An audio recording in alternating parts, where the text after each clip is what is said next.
ان الدین عند اللہ الاسلام اللہم صلی علی محمد و آل محمد۔ حضرات ناظرین السلام علیکم۔ ختیجہ ٹی وی کی جانب سے اسلامی طرز حیات اسلامک لائف اسٹائل کے عنوان سے آپ کے سامنے جو ایک کوشش اور ایک گفتگو جاری و ساری ہے، اس میں آپ کے سامنے مسلسل یہ کوشش کی جا رہی ہے کہ اقوال معصومین اور آیات قرآنی کی روشنی میں اسلامی طرز حیات بیان کیا جائے۔ اسلامی طرز حیات اسلامک لائف اسٹائل، اس کا مطلب یہ ہے کہ ہم اس معاشرے میں، اس سماج میں جس میں بھی رہ رہے ہیں، اسلامی احکام کے مطابق اپنی زندگی کو گزاریں، اور اگر ہم نے اپنی حیات کو احکام اسلامی کے سانچے میں ڈھال لیا تو یہ اس دنیا اور آخرت دونوں کے لیے مفید ہے اور ہمارے لیے سبب ثواب اور سبب اجر ہوگا۔ اسلام جو دین اللہ کا پسندیدہ دین ہے، جس کے طرز حیات پر گفتگو ہو رہی ہے، وہ دین اصلاً انسان کی زندگی کے مسائل کو حل کرنے کے لیے آیا ہے، اور انسان اس دنیا میں کس طرح سے زندگی گزارے اس پر روشنی ڈالنے کے لیے، ہدایت کے لیے اللہ نے اپنے نبی محمد صلی اللہ علیہ وآلہ وسلم کے ذریعے بھیجا، اور آل محمد علیہ السلام نے اس کی تفسیر اور اس کی تشریح، اس کا تحفظ فرمایا ہے۔ یہ دین مسائل انسانی کو حل کرنے کے لیے آیا۔ اسلام کا مطلب مسئلہ نہیں ہے۔ ایسا نہیں ہے کہ ہم دامن اسلام میں آئیں گے یا اسلامی طرز حیات پر عمل پیرا ہو جائیں گے اور اسلامی لائف اسٹائل اختیار کریں گے تو ہماری زندگی صحرا بن جائے گی، ہماری زندگی خاردار دشت بن جائے گی۔ ایسا نہیں ہے۔ اسلام انسان کی زندگی کو الجھانے کے لیے نہیں آیا ہے، بلکہ انسانی زندگی کی الجھی ہوئی گتھیوں کو سلجھانے کے لیے آیا ہے۔ اسلام مشکل بن کے نہیں آیا ہے، بلکہ اسلام دین مشکل کشا بن کے آیا ہے۔ اسلام مسائل بن کے نہیں آیا ہے، حل مسائل بن کے آیا ہے۔ یہ مسائل تو اسلام کو نہ سمجھنے کا نتیجہ ہیں، یہ مسائل تو محمد و آل محمد کے دامن سے دوری کا نتیجہ ہیں، یہ مسائل محمد و آل محمد علیہ السلام سے اسلام نہ لینے کا نتیجہ ہیں کہ جو اسلام کے نام کے اوپر اسلامی احکام مسئلہ بن گئے۔ مثال کے طور کے اوپر شادی، عقد، یہ شادی اور یہ عقد مسئلہ نہیں ہے، بلکہ یہ مسئلے کا حل ہے۔ سماج نے اس مسئلے کے حل کو خود ایک مسئلہ بنا دیا ہے۔ بہت سے دیگر مسائل بھی ہیں کہ جو اسلام نے انسان کی زندگی کی سہولت کے لیے بیان فرمائے، اس کو سماج نے آل محمد علیہ السلام کی دوری کی وجہ سے، آل محمد کے دامن سے کنارہ کشی کی وجہ سے مسئلہ بنا لیا ہے۔ یہ مسئلہ نہیں ہے، مسئلوں کا حل ہے۔ معاملہ یہ ہوا ہے کہ اسلام ان افراد سے لیا گیا جو خود اسلام کو نہیں سمجھے، اس لیے آل محمد کے در سے، آل محمد کے دامن سے دور ہو گئے۔ اگر آل محمد علیہ السلام کے ذریعے اسلام کو سمجھا جائے تو ہماری زندگی بہترین زندگی ہوگی، اور ہماری زندگی گزارنے کا طریقہ بہترین طریقہ ہوگا۔ چنانچہ جناب امیر المومنین علیہ الصلوۃ والسلام کا ایک قول، ان کی ایک حدیث، ان کا ایک فقرہ ہی ہماری زندگی کو تبدیل کر کے رکھ دے گا۔ چنانچہ جناب امیر المومنین فرماتے ہیں کہ زندگی ایسے گزارو کہ جب تک تم زندہ رہو لوگ تم سے ملنے کے مشتاق رہیں۔ دیکھیے جناب امیر المومنین علیہ الصلوۃ والسلام زندگی گزارنے کا کیا طریقہ بتا رہے ہیں، اسلامی لائف اسٹائل کیا بیان کر رہے ہیں کہ اس طرح سے زندگی گزارو کہ لوگ تم سے ملنے کے مشتاق رہیں، جب تم مر جاؤ تو تمہیں لوگ یاد کر کر کے روتے رہیں۔ اگر آج اس حدیث کے ڈیپتھ میں جائیے، اس قول کی گہرائی میں جائیے، تو جناب امیر المومنین علیہ الصلوۃ والسلام کے کہنے کا مقصد یہ ہے کہ سماج میں ایسے رہو کہ ضرورت مند نہ کہلاؤ، دوسروں کی ضرورت بن جاؤ۔ ضرورت مند ہونا اور ہے، ضرورت ہونا اور ہے۔ مولا کائنات فرما رہے ہیں کہ زندگی ایسی ہونا چاہیے کہ ہم ضرورت مند نہ کہلائیں بلکہ دوسروں کی ضرورت بن جائیں۔ جیسے سورج حیات انسانی کی ضرورت ہے، جیسے چاند حیات انسانی کی ضرورت ہے، جیسے آکسیجن حیات انسانی کی ضرورت ہے، جیسے ہوا حیات انسانی کی ضرورت ہے، جیسے غذا حیات انسانی کی ضرورت ہے۔ یہ سب ضرورتیں۔ اب دیکھیں سورج، انسان کی زندگی سورج کے بغیر ممکن نہیں ہے، انسان کی زندگی ہوا کے بغیر ممکن نہیں ہے، انسان کی زندگی پانی کے بغیر ممکن نہیں ہے، آکسیجن کے بغیر ممکن نہیں ہے۔ یہ ضرورتیں ہیں۔ تو اب سورج ضرورت ہے تو ہر مذہب کا آدمی سورج سے وابستہ ملے گا۔ ہر مذہب کا آدمی آکسیجن سے وابستہ ملے گا، ہر مذہب کا آدمی پانی کا قائل ملے گا، آپ کو کہیں کوئی سورج کا دشمن نہیں ملے گا، آپ کو کوئی پانی کا دشمن نہیں ملے گا، آکسیجن کا دشمن نہیں ملے گا۔ کیوں؟ اس لیے کہ یہ ضرورتیں ہیں۔ اس کا مطلب یہ کہ ضرورت بن جانے سے صرف ضرورت مندوں کی ضرورت پوری نہیں ہوتی، عداوتوں کا بھی خاتمہ ہو جاتا ہے، نفرتوں کا بھی خاتمہ ہو جاتا ہے، تعصب کا بھی خاتمہ ہو جاتا ہے۔ مولا فرما رہے ہیں کہ ایسے زندہ رہو کہ لوگ تم سے ملنے کے مشتاق رہیں، یعنی ضرورت مند نہ بنو، ضرورت بنو۔ یہ آکسیجن، یہ ہوا، یہ چاند، یہ سورج، یہ سب انسان کی ضرورتیں ہیں۔ خود محمد و آل محمد علیہ السلام صرف انسان کی ضرورت نہیں ہے، کائنات کی ضرورت ہے۔ آپ اگر غور فرمائیں کہ اللہ نے تخلیق کا نظام یہ رکھا کہ انسان کو خلق کرنے سے پہلے ہر اس چیز کو خلق کر دیا جو انسان کی ضرورت ہے۔ بھئی سورج کی روشنی، انرجی انسان کی ضرورت ہے، تو اللہ نے سورج کو پہلے خلق کیا، انسان کو بعد میں خلق کیا۔ آکسیجن حیات انسانی کی ضرورت ہے، اللہ نے آکسیجن کو پہلے پیدا کیا، انسان کو بعد میں پیدا کیا۔ پانی حیات انسانی کی ضرورت ہے، اللہ نے پانی کو پہلے خلق کیا، انسان کو بعد میں خلق کیا۔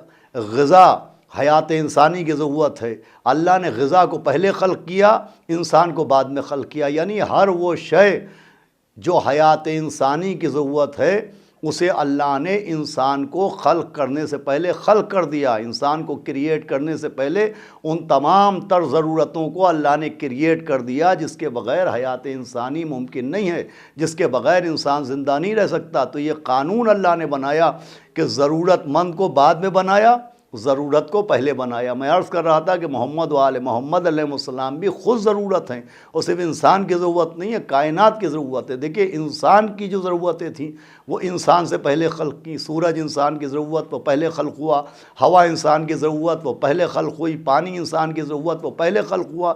تو جو انسان سے پہلے خلق ہوا ہے اسے انسان کی ضرورت کہا جائے گا، لیکن جو سب سے پہلے خلق ہوئے ہوں، جنہوں نے کہا اولو ما خلق اللہ نوری، سب سے پہلے اللہ نے میرا نور خلق کیا، انا و علی من نور واحد، میں اور علی ایک نور سے ہیں۔ آپ غور فرمائیے پیغمبر اسلام کی حدیث کس بات کا اعلان کر رہی ہے؟ یہ اس بات کا اعلان ہے کہ یہ سورج، یہ چاند، یہ زمین، یہ آسمان، یہ ہوا، یہ غذا، یہ پانی، یہ آکسیجن انسان کی ضرورت ہے، آدمی کی ضرورت ہے، مگر محمد و آل محمد علیہ السلام ان ضرورتوں سے ہی پہلے خلق ہوئے ہیں۔ اس کا مطلب یہ کہ وہ ضرورتوں کی ضرورت ہیں، وہ ہوا کی ضرورت ہیں، وہ غذا کی ضرورت ہیں۔ کائنات ہی نہ ہوتی اگر محمد و آل محمد علیہ السلام کا نور نہ ہوتا۔ تو چنانچہ خود محمد و آل محمد علیہ السلام ضرورت ہیں۔ یہی وجہ ہے کہ ان کے پاس صرف دوست نہیں آتے تھے امتحان کے لیے، دشمن بھی آتے تھے، صرف اپنے نہیں آتے تھے، غیر بھی آتے تھے، صرف مومن نہیں آتے تھے، منافق بھی آتے تھے۔ یہ منافقوں کا جناب امیر المومنین کے پاس آنا، دشمنوں کا ان کے پاس آنا، غیروں کا ان کے پاس آنا، اپنی حاجتیں بیان کرنا، اپنے مقدمات لے کے آنا، اپنے مسائل لے کے آنا، کس بات کی دلیل ہے کہ جناب امیر المومنین ہوں یا محمد و آل محمد کی کوئی بھی فرد ہو، وہ صرف عقیدت نہیں ہیں بلکہ کائنات کی ضرورت ہیں۔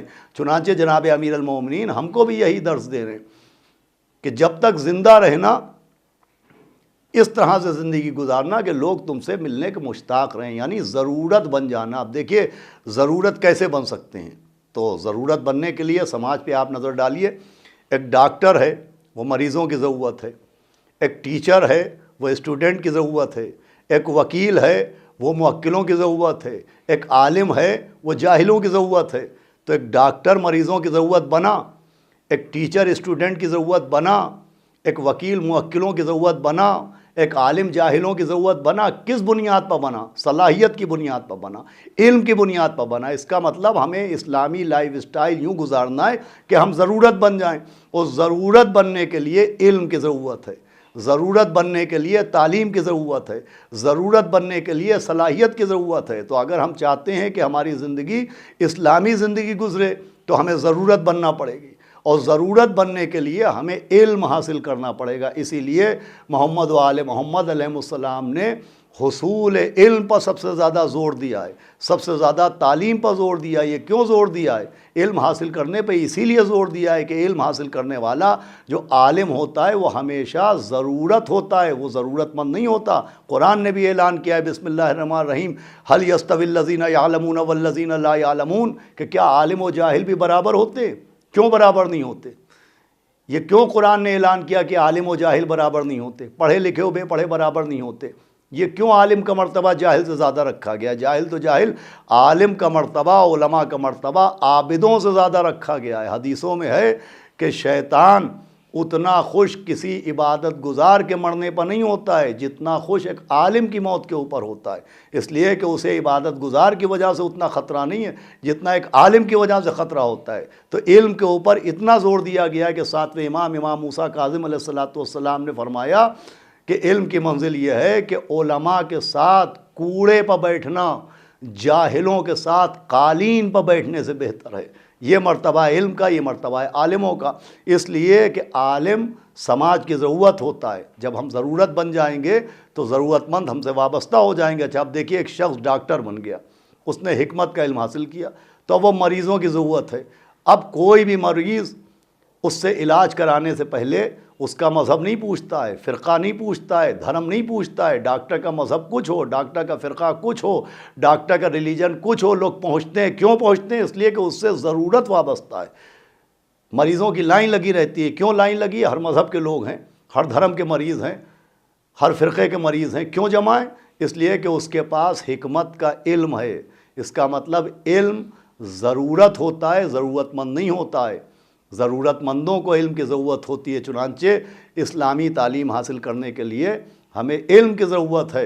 محمد و آل محمد علیہ السلام خود ضرورت ہے، پوری کائنات کی ضرورت ہے۔ یہاں پر ایک بات میں اور واضح کر دینا چاہتا ہوں کہ ہم نے علم حاصل کر لیا، ہم کسی عہدے پر فائز ہو گئے، ہم ڈاکٹر ہو گئے، ہم انجینئر ہو گئے، ہم پروفیسر ہو گئے، لوگ ہمارے پاس اپنے مسائل لے کے آنے لگے، ہم ان کی ضرورتیں پوری کرنے لگے، تو یقیناً ہم بھی لوگوں کی ضرورت ہیں، مگر آل محمد علیہ السلام سے تقابل کا تصور نہیں ہونا چاہیے۔ آل محمد علیہ السلام کا مرتبہ بالکل جداگانہ ہے، کسی کا ان پر قیاس ہی نہیں کیا جا سکتا ہے۔ اکثر و بیشتر جب ان کے واقعات پیش کیے جاتے ہیں تو ان کے واقعات اطاعت کے لیے ہیں، ہمسری کے لیے نہیں ہیں۔ ان کے جو معجزات، ان کے جو فضائل بیان کیے جاتے ہیں، اس سے جو درس ملتا ہے تو اس درس میں بھی یہ درس ہے کہ ان کی اطاعت کرنا ہم پر لازم ہے، ہمسری کرنا ہم پر لازم نہیں ہے۔ اطاعت اور ہوتی ہے، ہمسری اور ہوتی ہے۔ اللہ نے ہم پر اپنی اطاعت واجب کی ہے، تو ہم اللہ کی اطاعت کریں گے تو ہم اللہ کے مطیع کہلائیں گے، ہمسر نہیں بن جائیں گے۔ پیغمبر اسلام کی اطاعت کریں گے تو ان کے مطیع کہلائیں گے، ہمسر نہیں کہلائیں گے۔ ویسے ہی محمد و آل محمد علیہ السلام کے اقوال کی اطاعت سے مطیع بنیے گا آپ، ہمسری کا تصور ہرگز نہیں آ سکتا ہے۔ چنانچہ ضرورت وہ بھی ہیں، ضرورت ہم بھی ہیں، مگر وہ کائنات کی ضرورت ہے۔ ایک ایک ذرہ ذرہ، ایک ایک کائنات کی مخلوق ان کی ضرورت مند ہے۔ انہی کا یہ قول ہے کہ ہم بھی ان کے اس قول کی روشنی میں دوسروں کی ضرورت بن جائیں۔ جب ہم دوسروں کی ضرورت بن جائیں گے تو ہماری زندگی اسلامی احکام میں ڈھل جائے گی اور ہم اس سماج میں عزت کے ساتھ زندہ رہیں گے۔ دیکھیے، سماج میں عزت کے ساتھ رہنا یہ بھی اسلامی حکم ہے۔ سماج میں عزت دار بن کے رہنا یہ بھی اسلامک لائف اسٹائل ہے۔ یہ کہیں نہیں لکھا ہے کہ اپنے کو ذلیل کر لو، بلکہ خود اپنے نفس کی عزت کرنا ضروری ہے، دوسروں کی عزت کرنا ضروری ہے۔ ہمیں سماج میں عزت دار طریقے سے رہنا ضروری ہے، اور عزت دار طریقے سے رہنے کا ایک ہی راستہ ہے کہ ہم ضرورت نہ بنیں، ضرورت مند بن جائیں۔ مگر اس ضرورت مند بننے کے ساتھ ساتھ محمد و آل محمد علیہ السلام سے عشق اور ان کی ولا بھی ضروری ہے، اس لیے کہ ضرورت مند ہمارے پاس آئے گا، لیکن اصل عزت جو ہے وہ محمد و آل محمد ہی کی وجہ سے ہمیں عطا ہوگی۔ چنانچہ زیارت عاشوراء میں ایک دعا کا فقرہ ہے۔ جب ہم زیارت عاشوراء پڑھتے ہیں تو زیارت عاشوراء میں ایک فقرہ آتا ہے، اللہم اجعلنی عندک وجیہا بالحسین علیہ السلام فی الدنیا والآخرہ، کہ اے اللہ ہمیں امام حسین علیہ السلام کے صدقے میں اس دنیا اور آخرت دونوں میں عزت عطا فرما۔ دیکھیے، اس میں اسلامی طرز حیات میں اس دعا کے ذریعے یہ بھی ہمیں پیغام مل رہا ہے کہ ہمیں اس دنیا میں رہنا ہے مگر عزت دار طریقے سے رہنا ہے۔ عزت بہت بڑی چیز ہے۔ عزت اسلامی زندگی کا ایک بہت اہم پہلو ہے۔ خود مولا حسین علیہ السلام کا قول موجود ہے کہ ذلت کی زندگی سے عزت کی موت بہتر ہے۔ سب سے بڑی چیز عزت ہے۔ تو زیارت عاشوراء میں اور کوئی دعا نہیں مانگی جاتی، لیکن زیارت عاشوراء میں بھی عزت کی دعا موجود ہے کہ اللہ ہمیں اس دنیا و آخرت میں عزت عطا فرما۔ مگر عزت کا ذریعہ بھی بتایا ہے۔ کیا ذریعہ؟ اللہم اجعلنی عندک وجیہا بالحسین علیہ السلام، کہ امام حسین علیہ السلام کے ذریعے سے عزت ہمیں عزت حاصل کرنے کی کوشش کرنا چاہیے، مگر دعا نے حصول عزت کا طریقہ کیا بتایا؟ ذات امام حسین، اس لیے کہ امام حسین علیہ السلام کی وجہ سے جو عزت ملے گی وہ ہمیشہ کے لیے ملے گی۔ بھائی دیکھیے بہت سے دنیا دار لوگ ہیں، ان کو عزت ملتی ہے، کسی کو زمین کی وجہ سے عزت ملتی ہے، کسی کو جائیداد کی وجہ سے عزت ملتی ہے، کسی کو مکان و دولت کی وجہ سے عزت ملتی ہے، کسی کو تخت و تاج کی وجہ سے عزت ملتی ہے، لیکن ان عزتوں کا کوئی مستقبل نہیں ہے۔ اس لیے کہ وہ عزت جو باغ و باغات کی وجہ سے ملتی ہے، جب تک باغ و باغات رہتے ہیں عزت رہتی ہے۔ وہ عزت جو زمین و جائیداد کی وجہ سے ملتی ہے، جب تک زمین و جائیداد رہتی ہے عزت رہتی ہے، لیکن ادھر باغ و باغات گئے عزت گئی، زمین و جائیداد گئی عزت گئی، تخت و تاج گیا عزت گئی، اقتدار گیا عزت گئی، مگر امام حسین علیہ السلام کی وجہ سے جو عزت ملے گی وہ کبھی رخصت نہیں ہوگی۔ اس کی سب سے بیان دلیل یہ ہے کہ فطرس کو 3 شعبان کو امام حسین کی وجہ سے عزت ملی، ایسی عزت ملی کہ خود فطرس کہتا ہوا پرواز کر گیا کہ مم مثلی، کون ہے میرا جیسا۔ 10 محرم 61 ہجری کو جناب حر علیہ السلام کو امام حسین علیہ السلام کی وجہ سے عزت ملی، تو جناب فطرس کی عزت کا ذریعہ امام حسین علیہ السلام بنے، جناب حر کی عزت کا ذریعہ امام حسین علیہ السلام بنے۔ اب دیکھیں جس کو ان کی وجہ سے عزت ملی، آپ دیکھیے اس کی عزت کا مرتبہ اور عزت کا معیار کیا ہے کہ فطرس کو امام حسین کی وجہ سے عزت ملی، حر کو امام حسین کی وجہ سے عزت ملی۔ تو وہ عزت صرف ماضی تک محدود نہیں ہے، آج بھی وہ عزت باقی ہے۔ اس کی سب سے بڑی دلیل یہ ہے کہ 3 شعبان آتی ہے تو ذکر فطرس ضرور ہوتا ہے، اور پہلی محرم آتی ہے تو ذکر حر علیہ السلام ضرور ہوتا ہے۔ اسلامی طرز حیات کا تقاضا یہ ہے کہ ہم دوسروں کی ضرورت بن جائیں، جب دوسروں کی ضرورت بنیں گے تو ہمیں عزت بھی ملے گی، عزت دار زندگی گزاریں۔ یہی اسلامی طرز حیات کا ایک اہم پہلو ہے۔ انشاءاللہ اگر محمد و آل محمد علیہ السلام کے اقوال اور آیات قرآنی جن کی تفسیر محمد و آل محمد نے بیان کی ہے اس پہ ہم غور کرتے رہیں گے تو ہمیں اسلامی طرز حیات کے بہتر سے بہتر طریقے مہیا ہوتے رہیں گے۔ شکریہ والسلام۔